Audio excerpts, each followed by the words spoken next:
Hey everyone, how's it going? Welcome back to the Infatuasian podcast. Thank you so much for listening. I think you're going to have fun listening today. Today we are breaking one of the oldest rules in the book. You know, the rule that says what happens in Vegas stays in Vegas. Well, we are going to bring Vegas to everyone. Today we are talking to Alan. Alan is a former student of mine, as a lot of our guests are, but he is now a dealer in Las Vegas at the Aria. And we're going to talk a little bit about gambling and poker today. So, hey, Alan, how's it going? Good to see you, man. Yeah, good. Thanks for having me, man. It's been a while since we've talked, and it's good to hear your voice. Yeah, no, I mean, literally, the last time I saw you, you weren't even old enough to go to Vegas. Yeah, exactly. That's how long it's been. Boy, time sure flies.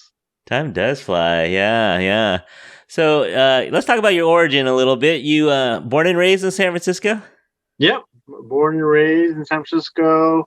Now I've been here for 12 years. So I moved out here, 2010 when I moved out to Vegas. Did you have any idea that you were going to go into this out of high school? Or were you just like, maybe I'll be an accountant or maybe I'll do something? What was your plan? Yeah, not even close to thinking about anything about Vegas. No, yeah, it just kind of, when I was in San Francisco, which I'll probably share later about kind of how it all came about. But yeah, I mean, high school wise, I never thought about ever being here in Vegas, become a poker dealer or poker player. Yeah, I was more like, oh, I'm going to get into medicine, Yeah, right. Yeah, so. So what was it? What turned the switch for you? Did you always like kind of games and stuff like that? Was that something you've always liked? Actually, no. It's weird how I kind of got introduced to it. It really all came about through volleyball, actually. So, really? Yeah, I started learning how to coach right after high school. Right. And then, meeting a bunch of these guys, they're like, hey, I had a home game. And they're like, hey, let's play poker. And I was kind of like, what's that? Just to kill time. Yeah. Well, it just kind of hung out together and, we talked about volleyball and coaching. But at the same time, we just, was just hanging out and just playing some games. And so poker was one of them.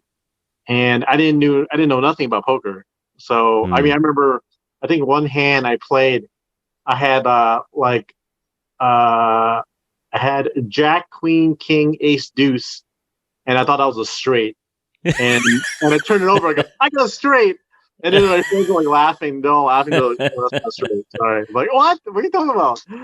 And that's when you knew you're going to make a career out of this. Yeah, it's like, oh, maybe become a professional or something. But yeah, I didn't know how to shuffle chips. I didn't know what cards were what. And so, so I got introduced that way.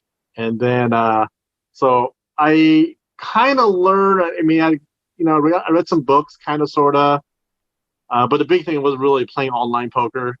And that was even an interesting way of learning because my friend was playing online. He goes, hey, hold on. Hey, hold on to this really quick. The laptop, he had to go to use the restroom. And I remember holding the laptop. I'm like, this is kind of cool. And I remember he had like amount of money underneath his like character. Uh-huh. I remember, I don't know why I did. I remember I really put all his money in, not thinking it was real money, really fake money, and it was like hundreds of dollars too. By the way, it wasn't like small. So, and I put it on. He comes back. He goes, "Well, I had to all my money." I'm like, "Oh, I just put it all in." He goes, "What?" So I was like, "You have money?" And he was like, "Yeah." I'm like, "Oh no, I'm so sorry." So I feel so bad. And so that's kind of how I introduced to like online poker, which I kind of played a lot more of and got better at. But it started blowing up, right? Was that kind of the early days, like mid 2000s, or? Yeah, I started picking up online poker probably like 2006, I think, something like that, and then early 2000 when it came out. So yeah. It was still like really new. Yeah, I think it was like Chris Moneymaker was like 2003, 2004, somewhere around there, right? Oh. Watching a lot of that on TV. I was like, oh, this is cool. Yeah, I think that was kind of when it started, right? It was like when people could see the whole cards, Oh and yeah, you could kind of see people's strategies for bluffing, or like up to that point, it was kind of a mysterious thing, right? Like, it was. Yeah, it was a lot of, I mean, even back, like you even see like the World Series, the first few World Series, there was only maybe, like 15 people who played it. Now, yeah, 7,000 to 8,000 people playing it World Series now. right, right. So it definitely has booms, and Chris Moneymaker definitely is the era that people are starting to see that, and like, oh wow, this is how play poker. You can make a living, or you can make money. Yeah, yeah, yeah. And So, then the nerds started coming in, right? All the mathematical nerds coming in. well, what I mean, it was, I think, for a lot of people. I mean, the really good players, they were just the math whiz. But Yeah, then the people who are just kind of like the field players, or just want to like just play, they try to dabble in it and try to see what they can do. And again, it was like any, like Angry Birds, like it was something for some people to do and just kind of yeah. have fun and learn. And if they didn't succeed, that's okay. And so Okay, so you're online, you're tinkering away a little. Are you winning online? Or you feel like, hey, I'm pretty good. I was doing okay. Like I remember, like, I was coaching, we were coaching somewhere. This is what I was helping college, and I can't remember, we're away from California because we're staying in this hotel. And I remember, like, on break, before our practice, for example, I'll go hop in a room and play online and win like a couple $100. And I'm like, oh, this is awesome. And then, end my session and then go, practice volleyball with the team and stuff. So I was like, just a little bit here and there, and but I like playing tournaments more. I was playing a lot of tournaments, and I was doing okay. There's sometimes the problem with tournaments is like you have to run really good and manage your bankroll, and and hit them. So Yeah. I remember one night I was like, well, I think I maybe down to my last dollar. I'm like, all right, either I'm going to quit poker if I don't win this tournament, that's it, Uh-huh. and it's funny, like, and I win a tournament, so I'm like, well, I It guess was a I'm, sign. yeah, so I'm like, I guess I'm keep playing, poker and so forth. So that was a sign that kind of kept me going. So, So when did you pack up your bags and say, you know what, I'm gonna go to Vegas and I'm gonna live there, I'm gonna work there? yeah, I was living with my good friend Devin at the time, and I was kind of like lost in terms of, I quit my hospital job. I was waitering, and I was kind of like, man, what am I gonna do with my life?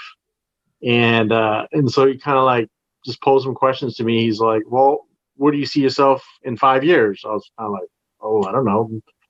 I mean, I like playing poker. Maybe go to Vegas and play poker for a living. He's like, okay.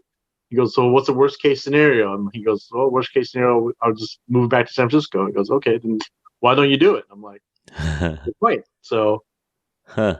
So I'm like, all right, let's give it a shot. So I went down there, and yeah, I gave it a shot, and it's very different playing live in Oh yeah.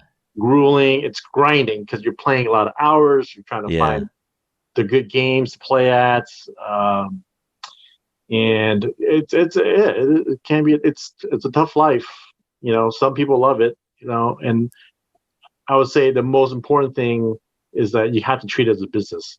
Like, you have Huh. to be very disciplined, how to manage your Yeah. money, have your hours, kind of somewhat set, but it's, yeah, I understand, like, they're like, oh, you can play poker, you can, have your own boss. Yeah, yes and no, but you still are, you're still at the mercy of the games that you're playing, because if it's a good game, you want to try to play as much as possible. Yeah. Because again, Yeah. if it's a soft game, and if a game is, was good and turns bad, then you have to, like, decide to leave and things like that. So those are the things, were, as an amateur, like, I didn't really know much of. I Yeah. remember my longest session I would play was like 16 hours, I think, and I was like just brain dead the next day, and sleeping, most of the day. Huh. Huh. And I come back and play poker again. It's just, just tiring on the body and mentally. Yeah. So is that why you kind of shifted to get a little bit of a steady job too, is by dealing? yeah, well, eventually I ran out of money, and so I was Yeah, that happens. yeah, I was like, well, what are we gonna do now? And I was kind of like, yeah, I was really was like, should I get back in waitering, and try to save some money and play some poker, or should I go back home, but I love Vegas. It was actually, what I discovered was like, oh, it's, this town is great. A lot of food and things are open super late, which is Yeah, great. yeah. San Francisco, everything closes like at 10 o'clock, Yeah, yeah. and again, like the life, like just, it's cool to walk around Vegas. There's so much things to do. So I was like, all right, I'll stick it out and play, try to work and play at the same time. And then one day, a friend, from playing poker, she's a dealer at the Venetian. She's like, well, hey, World Series is giving out a free dealing school, which is rare. Huh. Like no one does that. But I guess Yeah. they're so desperate for dealers. They're like, there's this training, but it's a very grueling training. It was like a month Oh, training, but it's like 5 days a week. It was 6 hours a day. wow. And I was like, all right, it's free. And it's, what's funny how it happened was how I really committed was I got fired from my waitering job the first day of school. So I was like, well, I guess I'm supposed to go to dealing school. So I was like, I was there every day and just eating on the cheapest meal possible, trying to save money. And but we passed school and then we got a job at the World Series of Poker, and that was pretty crazy. It was exciting to do. It's long days, Yeah. you're working 10-hour shifts, but you could be stuck on one table for 4 to 6 hours if Yeah. you're really that slow. I mean, they don't have enough dealers. And then after that, actually, so World Series only for the summertime, and so then after that, I had no job again. So I was jobless, and so I was just happened to look online, and one of the places I used to play a lot at Bally's was hiring dealers, and this is like in October, and so I went to go audition, and I got the position. So Huh. and kind of started my career as a poker dealer. Yeah. All right. So a little bit about Vegas. What are some of the pros and cons? You mentioned the food, the nightlife. Like if everything's open. My friend went to UNLV, Mm. and he said it's great because you can just go eat. There's always food available. Nothing ever closes. He's like, it's great for a college kid to be in Vegas. But what are some of the pros and cons about living in Vegas? Pros, again, food. And one thing I must say, discover here again. I remember not so much in San Francisco was there's a lot of all you can eat everything. Yeah. There's all you can eat every single ethnicity there's possibly is, which to me I was like, wow, this is great. I mean, this is if you eat a lot, it's bang for your buck. Versus I remember in San Francisco, there's only like one Asian place. I think it was like Yeah. Yeah. But out here is like every ethnicity food you can think of has all you can eat, which is great. So that's a pro. Yeah, I mean, here in Vegas, I can get around Vegas really quick. I mean, for me to get to work, it takes me like 10 to 15 minutes. Oh yeah. In San Francisco, it was like, what, 45 minutes an hour. Yeah. Yeah. Yeah. So, Yeah. but yeah, so getting around Vegas in general, just the traffic is not bad at all. And so, compared to San Francisco. So, And it's not an expensive place, right? You can get a house in Vegas fairly reasonable, compared to SF. Yeah, I mean, I bought my house, and I'm so fortunate enough to have this house. I could never imagine myself buying a house in San Francisco. It was just, I probably would have been living in near like East Bay or Well, yeah, for sure. West Sac or something, but yeah, but you got the hot summers though, right? yes, that is a con. That's one con that it probably took me, I think, at least 4 years to get used to realize, like, all right, this is okay, Norm, but yeah, it gets like 114 degrees sometimes in summer, and yeah. But you know what? If you're we work inside a lot, so Right. really it's not that bad. And then, we have AC on all the time. Yes, our electric bill's somewhat high, but you get used to it. Yeah, yeah. But overall, but besides the really 3 months of the year, the weather here is pretty phenomenal. So like right now, we're in the 80s right now, and Yeah, we'll yeah. probably October, yeah. this is the best weather. And even our fall's not that really. Our winter's not that bad. Yeah, We've had some snow maybe once or twice a year, every 10 years, whatever. But yeah. overall, it's still pretty Yeah, pretty. and pretty good. you don't need an umbrella. Nope, nope. I don't have to drive do much rain very often, but when it does rain here, it rains. So like it pours, and we don't have the gutter system like they do in San Francisco. So the water just really just floods everywhere, and it's kind of crazy. So Now, is it kind of seasonal up there? You get, is it definitely more crowded in the summer? Yeah, spring and summer is more crowded, and Christmas. yeah, really, there's only in terms of poker, or are you talking about just the Or big? just in general, like the strip in general, is it It's pretty year round? it's always it's always busy. Okay, okay. There's always conventions going on year round. That's true, yeah. And there's people who like the Europeans come after summer, so Oh, that's their summer. huh. So really, it's not ever really slow here. Now, do we get more flux of people certain times of year? Yeah, like Super Bowl, we're Lunar New Year. yeah, New Year's, yeah, Eve, yeah, the Yeah. holidays are, and obviously the summer for the World Series of Poker. So yeah, we do have our ups and downs in terms of flux of people. And poker wise, there's really two months that were really slow. One is January when CES comes, and the reason Uh-huh. why is they book up all the All the rooms, rooms, yeah. all the rooms, right? And so there's really no one here, and they don't gamble. Those people just come in for the show and Huh. food, whatever. But mostly they're just here and they take up all the rooms, and so poker's slow then. And then August is the slowest for us because everyone leaves after the World Series of Poker because Uh, they're either out of money or they want to go back home, they kind of rest. yeah, yeah. And so that's our slowest month, really. But besides that, we're always busy year round, really. So, Yeah.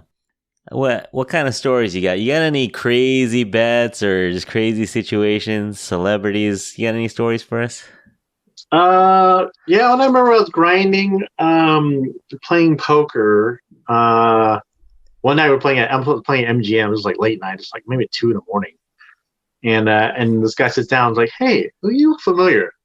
And essentially, it was I can't remember his real name. Sorry, but it's Draco Malfoy in Harry Yeah, Potter.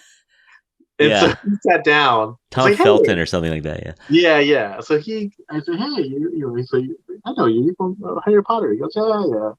He was just in town. He was in town, and he was just hanging out. And we were playing like small stakes, but he was really nice. He was nice, and he took a picture with me. And this is what I used to like was blogging my poker career, and so I posted it on that. And that was pretty fun. But dealing wise, yeah, I met a lot of celebrities, and it's kind of crazy now. Like actually, I was just talking to my coworkers about how now I'm kind of numb to it all. Yeah. Because yeah, I mean, like it's you see him, you're like, oh right, cool, but you're like, okay, and Yeah. even the money thing about explain that in a second, but like we have Bruno Mars in our poker room, Yeah. Ray Romano, Brad Garrett, um, we've had Kevin Durant, we have some of the basketball guys. They We have love the Steph, we yeah. have Steph Curry, not Steph Curry, but Seth Curry played. Uh-huh. Um, we have we just had a famous soccer player. Um, I am not a soccer guy, so I didn't Yeah. really know per se, but Neymar, I think it was his name or something like that. He was, Yeah, yeah, yeah. Yeah, no, he's huge. Yeah. yeah, he's huge. So he came. We held a small little tournament for him and his friends. Um, but yeah, I mean, even like, but poker wise too, I see a lot of the top guys all the time, like Phil Hellmuth, Daniel Negreanu. Yeah, Who yeah. just who won our super high roller bowl for like 3.3 million. Oh, wow. So that was cool. He's amazing to watch. I really enjoy watching. He's a super nice guy. I mean, he's Yeah, yeah. he's funny, and it's interesting though. You talk about guy who persevere. He's definitely been struggling this year. I think he was down like a couple millions from for all the buy-ins he did the World Series. He's been having a really bad run this year, but he was like, you know what, he's like, persevere through this and know that my skill is going to outweigh all the bad runs. And sure enough, I mean, he wins the super high rollable for the big money. So yeah, that's like, keep grinding. Don't put yourself down and stuff. So, do you ever gamble for fun, like blackjack or craps or anything? Well, I've been better. Like when I first moved out here, man, I used to love playing roulette, and it's by far like the worst Worst odds, yeah. Worst odds you can play. Yeah. And I remember like looking for like those boards of streaks of like red. I'm like, okay, I'm gonna go run and play bet against red and play black and things like that. So, and then I kind of transitioned from roulette to like baccarat. I was never a big blackjack player. I was never good at that. So baccarat was the thing for me for the longest time. But like the last 3 years, I really haven't really been gambling much. So yeah, I would imagine if you're living there and you see the sad faces walking around there, Yeah, it is tempting. I mean, it's again, that's one thing. Like people who come out and play poker, like they have the other vices, like they love the sports bet, for example. It's like, well, you're supposed to be playing for a living, but now you're dumping money, in sports betting, and that's still, even the best sports bettor are maybe like 52% winner. Yeah. That's like the margin is so small. Like, yeah, it's crazy. So, I mean, these casinos are nice because people are not like winning tons of money from them, They're paying for those lights and the decorations with all your losings. Yeah, they definitely are doing okay. So yeah, the game I like the best, and again, I don't go very often, but the game I like the best is craps. I like the atmosphere. Yeah. And and I probably lose most sessions, but there's always that one session when you get hot on a little bit of a streak and everyone's high-fiving you and cheering you on as the shooter, and it's a good time. But yeah, mathematically, you're always at the mercy of the odds against you. Like casino knows they're not dumb. Yeah, but I guess it's like anything else you would spend for entertainment.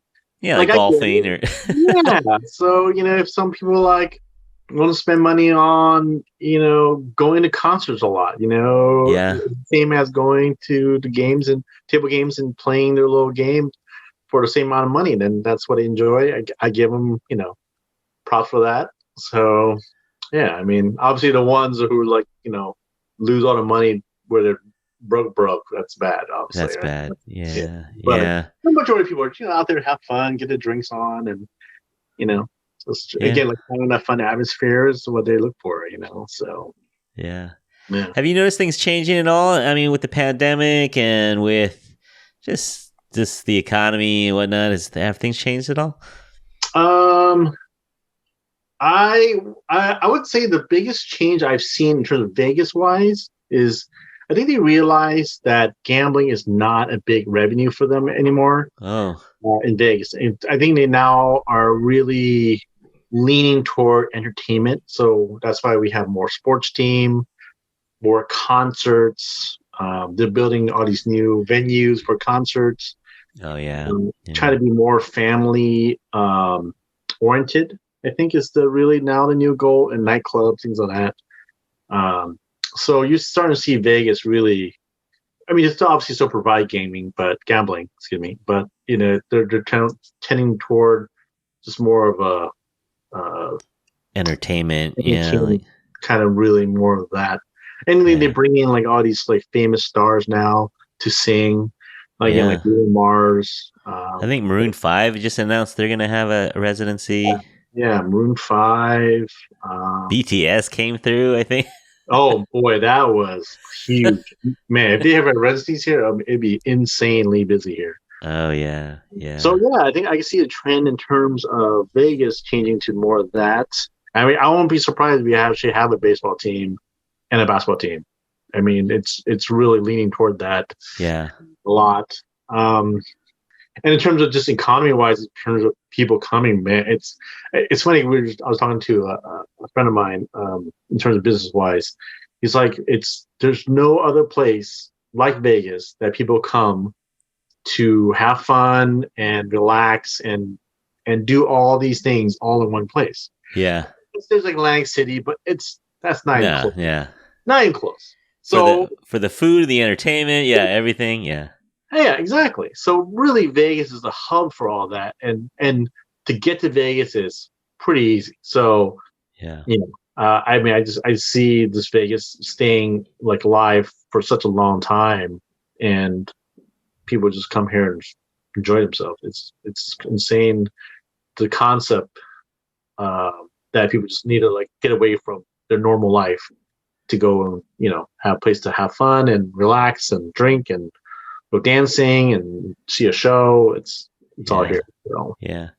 No, I mean, again, this is in my younger days, but we would try to get the earliest flight out from San Francisco, get in the morning, and we wouldn't even get a hotel room, right? So Saturday morning, and you just stay till like Sunday afternoon, and then you fly home and try to recover before work on Monday. But it was just, it's cheap too, flying to Vegas from San Francisco. What is it, like $150 or something like that? Well, it could be less than that depending on when you. Yeah. Yeah, definitely. Yeah. It's such a quick flight. Yeah. But yeah, I remember when I was in San Francisco, I was working at the hospital, and I was like, "Oh, I'm gonna come out and play poker," and I just flew out, came out, played poker. I think I barely stayed in my room. Yeah. Ever, and I fly back home and after playing long sessions, and Yeah. But yeah, it was such a easy hop here. Oh man, yeah, tempting. All right, man, you have survived our difficult questions. It is now time for our lightning round. Are you ready? Yep, shoot. All right. Favorite late night, I guess it doesn't matter, but favorite late night place to eat? Oh, yeah, there's a lot. I think South Point has this place called Coronado Cafe. Super late. They open all night. Actually, open all night, I think. And they have Probably, yeah. Oh, they have this like $5 steak and eggs. The best deal in town. You can still get a $5 steak and eggs, man. That's in 2022. Value, man. Come on, value. That's awesome. What's your favorite buffet? Probably would. A few of them closed, so now it still would probably be the one at Caesars. Yeah, and it's definitely one because it has it's a little more. It's the most expensive one, but it has like the most diverse selection. So I would say that's probably my favorite one. So a little bit of a special occasion, but it's worth it. Yeah. Yeah, exactly. All right, you got any superstitions, lucky charms, routines before you play? Back in the day. Oh yeah. I was always trying to park on the same level. So if I was in level 6, I always park in level 6. It's like I don't know why. I couldn't like park at different levels, even though it was, ample parking other ones. But for some reason, I had to park on this certain level. Okay. Yeah. Yeah. How about your favorite unconventional poker hand? Like not necessarily a strong hand, like, a Doyle Brunson is there a hand that when you get it, you say, you know what, I'm playing this no matter what, like a 10-7 or ace deuce? Jack 10 is kind of more my hand, like Jack 10 suited. Yeah. Suited, okay. Yeah. Was my. So no matter what, you're playing that, you're going big on that hand. I'm going for it. Yeah. Exactly. Do you have a favorite book or movie about gambling or Vegas? There's quite a few out there. Oh yeah, there is. Book wise, I mean, there was always Super System that you learn. That was the Doyle Brunson book that everyone learned from. Yeah, that was my first book I read. Movie wise, boy, I can't even think of one actually right now. I'm kind of blanking out. Most people say Rounders. Yeah, Rounders was good. That's the only one I can really think of now is that one. You know what book I liked better than the movie was Bringing Down the House? You know about the blackjack counting, the MIT kids. Oh, yeah. The book, most of the kids in the book are Asian, actually. Yeah. And then in the movie, they kind of mixed it up a little Yeah, bit. mixed it up, yeah. That was pretty good too. Yeah, that was pretty good. All right, well, we end our show by asking our guests to pick an infatuation. Infatuation is anyone in the Asian community. Could be living or deceased that has inspired you or that you look up to. Could be someone you know. Could be someone you've never met before. But Alan, is there anyone out there that you would consider an infatuation? Yeah, my buddy Herb. I met him actually. I was running a tournament. He was playing poker, and yeah, he heard me talking about golf one day. He's like, "Hey, can I play golf with you?" I'm like, I don't know this guy. Sure. But we actually developed this nice friendship from that, and from there, he's has really kind of guided me in terms of trying to be more business savvy, and try to make me more like an entrepreneur down the road. And so yeah, no, I give him a lot of props to where I'm at, in my life right now, and kind of where I see myself in the future. So I thank him for that. Yeah, cool. So. You ever meet like an OG like Johnny Chan, or you meet Maria Ho or something? Yeah. I meet Johnny. Johnny Chan he comes in here not very often as much as it used to be, but and then Maria Ho, she sometimes commentates for some of our high roller stuff. Oh yeah. Yeah. So she doesn't play as much, but she does a lot more commentating.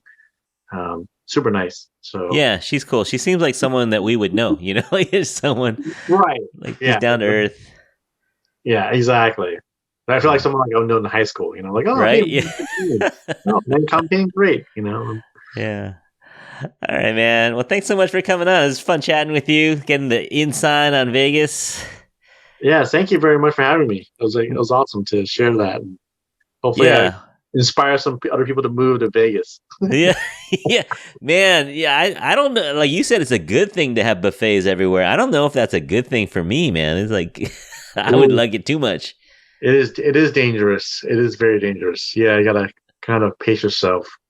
But it's nice to have, though. Again, it's nice to know. It is. Yeah. No, I miss it. Yeah, because you're right. We don't have any anymore. The one Asian one that you're talking about closed, because of the pandemic. Really? So we got zero. We have zero all-you-can-eat options. Wow. I know. I'm shocked. I love a good breakfast buffet, man. I love breakfast food. So.